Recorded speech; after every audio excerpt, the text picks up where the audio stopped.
sono partite questa mattina da Piazza Roma, Modena e Paradriving, l'iniziativa per aiutare ragazzi con disabilità.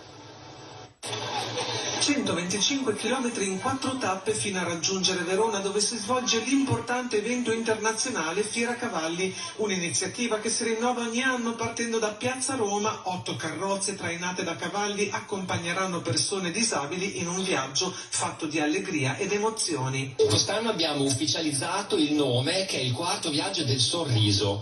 Sorriso perché principalmente lo vediamo sui volti delle persone che trasportiamo, e poi perché attraversiamo tutte le zone di produzione del riso e le varie amministrazioni generosamente ci preparano tantissimi piatti di riso buonissimo, e questa cosa ci ha proprio fatto pensare al nome naturale di questo viaggio, e sarà il quarto viaggio del sorriso. Tra i partner di questa affascinante iniziativa anche l'Accademia Militare di Modena. Aiuta a predisporre queste carrozze con i cavalli, renderli sicuri per queste persone che magari per la prima volta fanno questa esperienza, e fa in modo che arrivino in sicurezza a Verona. Più o meno riusciamo a portare una trentina di ragazzi ogni tappa, per un totale di 4 tappe, e quindi saranno 120-150 ragazzi dovremmo riuscire a portare.